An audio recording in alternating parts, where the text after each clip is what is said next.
ल खै हामी चाहिँ अहिले हाइकिङ जाँदैछौँ है त पाहाडको बाटोमा चिसोमा। आज चाहिँ म र मेरो साथी हामी बस्ने ठाउँ नजिकै रहेको यो एउटा पाहाडमा रहेको एउटा छोटो लगभग 4-5 किलोमिटर डिस्टेन्स भएको एउटा हाइकिङ रुट हिँड्ने ठाउँ जाँदैछौँ। यो ठाउँ चाहिँ अलिकति पाहाडमा रहेको छ र समुद्रको छेउमा ठुलो पाहाड छ र त्यो पाहाडको बिच बाटोमा जङ्गल भएर जान सकिन्छ र यहाँबाट चाहिँ पर एउटा सानो गाउँमा पुग्न सकिन्छ र त्यो गाउँबाट आउनु जानुको लागि चाहिँ यो सानो एउटा बाटो बनाइदिएको छ र यो बाटो हुँदै ओहोरदोहोर गर्न सकिन्छ। छुट्टीको समयमा चाहिँ घरमै कति बस्नु छेउछाउको यसो सानो पाहाडहरूमा हाइकिङको लागि जाँदैछौँ। माथि चाहिँ एउटा डप साइडको फोटोसोटो खिच्ने ठाउँ पनि छ। कस्तो छ त्यो नआएको हामी चाहिँ माथिबाट देखेको एकपल्ट कस्तो रहेछ भने चाहिँ हेर्न चाहिँ नआइपुगेको।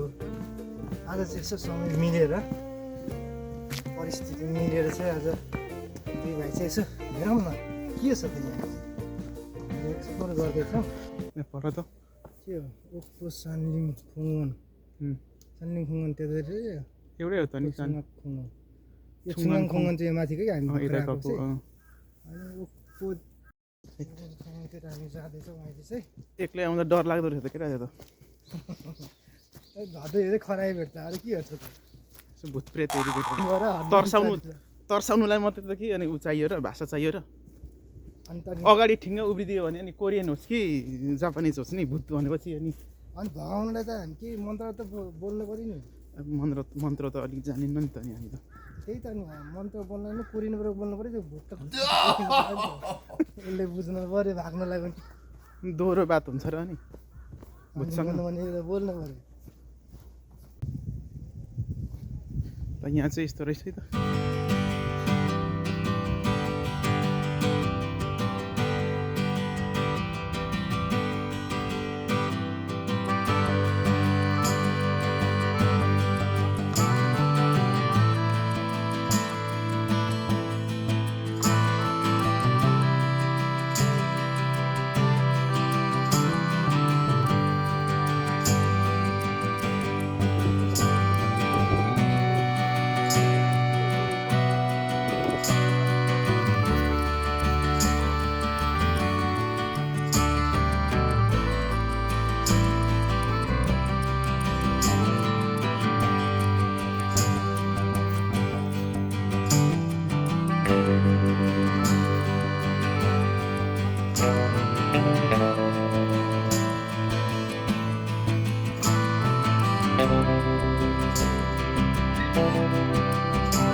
यो यात्रा चाहिँ अर्को ठाउँको भएको छ एउटा सानो भिलेज छ कि छेउमै कस्तो छ त हेरौँ न भनेर चाहिँ त्यतातिर लागेको छौँ मेन कुरा चाहिँ अब बाटो चाहिँ खोज्नुपर्ने छ यहाँ चाहिँ कसरी होइन बाटो कता यता यतै होला नि त होइन जाँदै जाउँ कहाँसम्म पुगिन्छ होइन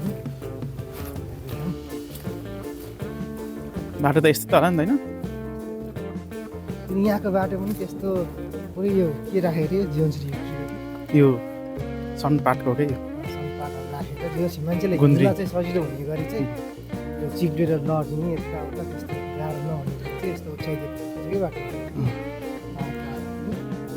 त्यो चाहिँ बडो राखेको नि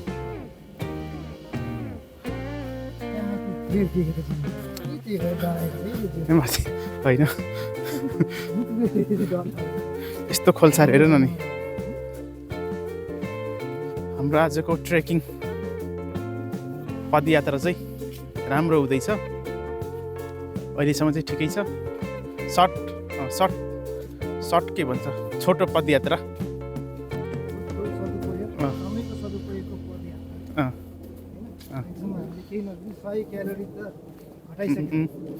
सय होइन लगभग 200 क्यालोरी चाहिँ बर्न भइसक्यो हाम्रो अँ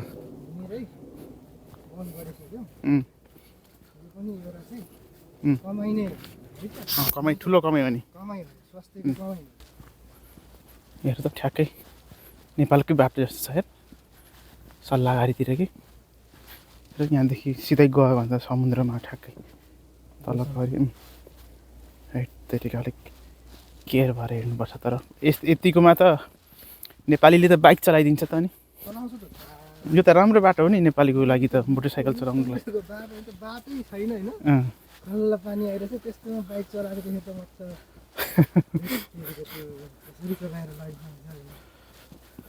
यतिको बाटो त नेपालीको लागि हाइवे हो कि डट बाइकहरू उम्, चलाएको त्यो अब यता जाने हो कि अब यता जाने हो ल अक्क के मिन्टो बिन्टो रमझाममा गरेर के यता तलतिर गयो भने तलै पुगिएला है हँ? तल गयो भने तलै पुगिएला मासतिर जाउँ त यता त बाटो नै हो यो पनि यो त मान्छे खासै नहिँड्ने बाटो जस्तो छ त हेर त्यो त उपर खेतीतिर जाने बाटो रहेछ नि त हो कि के हो अब त एकछिन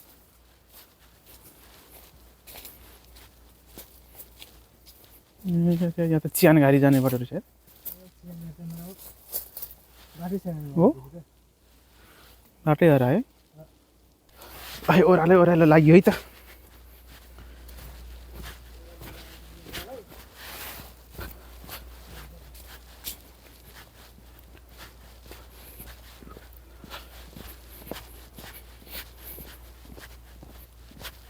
यो सिग्नल पर्यवेक्षण साथीहरूले भनिदिनु पऱ्यो के हो यो चाहिँ जङ्गलमा चाहिँ टाँसिरहन्छ जस्तो यार यो सिग्नल हो कि यो मान्छे नहराओस् भनेर अब यता होइन रहेछ त्यता टाँसेको छैन होइन अब यता टाँसेको छ क्या उपर टाँसेको छ नि त अब यो यता जाने भनेको अब यो बाटोलाई फलो गर्दै जानु पऱ्यो कि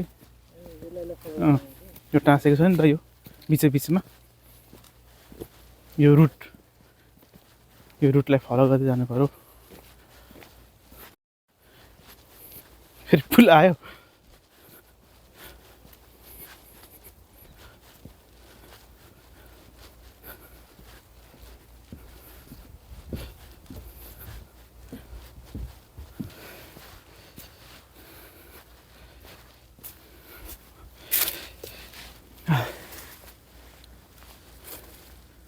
कस्तो अँधेरो छ है ठाउँ गाउँघरमा यस्तो बाटोमा स्याउला दाउरा कति बोक्यो ए यो त राम्रो बाटो हो नि गाउँको लागि त है अझै पनि हुम्ला जुम्ला दार्चुलातिर यत्रो बाटो छैन नहिँडेको धेरै भएछ अलिकति गाह्रो हुँदो रहेछ अहिले हिँड्नु बानी हरायो नि त उकालो ओह्रालो नगरेको धेरै भयो त्यही भएर अलिकति गाह्रो चाहिँ हुँदो रहेछ यस्तो ओह्रालोबाट उकालो आउनु बानी भइन्छ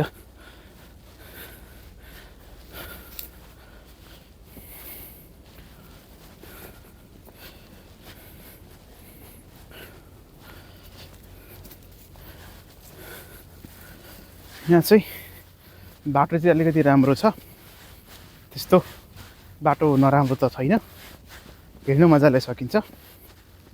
एकदमै ग्रिनरी छ, वरिपरि हरियो। यो विशेषतः यो छोटो ट्रेकिङको लागि नै बनाएको हो यो बाटो, पुरै म्यानेज गरेर बनाएको छ।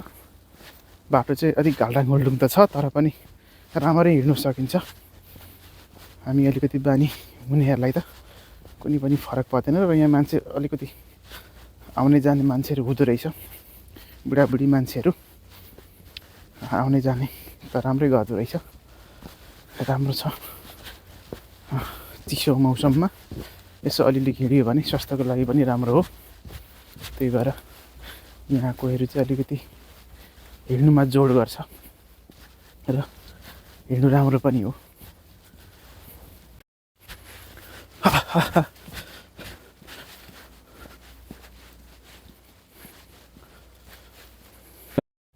यस्तो कडा पहरामा चाहिँ पुरै यस्तो रेलिङ लगाएर यस्तो खतरा पहाडमा खोपेर यस्तो बाटो बनाएको छ। यहाँ चाहिँ यस्तो ढुङ्गाहरूलाई काटेर चाहिँ काठको रेलिङ लगाएर यस्तो ट्रेकिङ रुट बनाइदिएको छ है त, पैदल यात्रा। यहाँदेखि तलतिर चिप्ल्यो भने सिधै समुद्रमा, त्यही भएर यहाँ यस्तो रेलिङ लगाइदिएको छ। यो माइ गॉड, डेन्जर बाटो छ यो तरिका। 5-6 किलोमिटर जति हिँडिसक्यो होला यस्तो बाटो, कहीँ उकालो कहीँ ओह्रालो। आजको हाम्रो ट्रेकिङ चाहिँ सर्ट ट्रेकिङ अब इन्डिङ पोइन्टसम्म आइपुग्नु लाग्यो लगभग। अब चाहिँ अन्तिम पोइन्ट आउन लागिसकेको छ। बाटो यतातिर बढाल्दैको रहेछ है, यस्तो जङ्गलको बिचमा पनि बढाल्छ कि। पोइन्ट यहाँदेखि चाहिँ एरो देखाउँदैछ कता जाने भनेर। अब हामी यो तल्लो बाटो लिएर यो बाटो जान्छौँ। लगभग अहिले बेलुकाको 5 बजिसकेको छ, 5 बज्नै लाग्यो। अब चाहिँ अलिकति चिसो हावा, चिसो हुन थाल्यो मौसम, र हाम्रो ट्रेकिङ पनि अब लगभग इन्डिङ अन्त्य नै हुने अवस्थामा आइसकेको छ। यहाँदेखि अब हामी तलतिर जाँदैछौँ नि त। अब अलिकति बाँकी छ, अन्त्य हुनु चाहिँ आधा घन्टा जस्तो बाँकी छ। यस्तो ओह्रालो बाटो छ। अब हामी भनेको 0.84 किलोमिटर यहाँतिर जाँदैछौँ नि त। यो बाटो ओह्रालो छ। समुद्रको छेउमा रहेको एउटा काठले बनाएको चौतारी आइपुग्यो है त।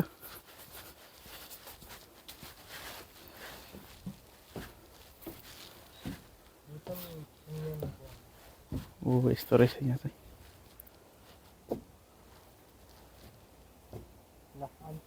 यहाँदेखि गएपछि यस्तो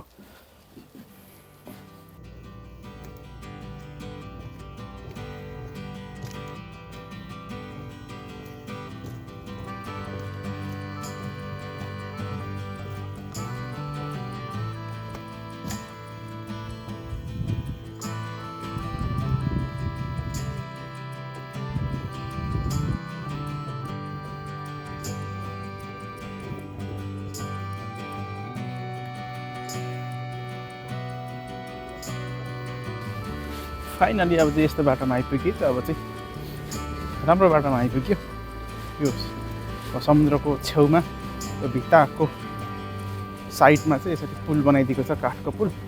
काठको पुलको बाटो हुँदै अब हामी आफ्नो गन्तव्यतर्फ अब अगाडि बढ्दैछौँ। लगभग अब आजको ट्रेकिङ चाहिँ यति नै होला होइन केटा? कि केही छ अरू भन्नु त? केही छैन।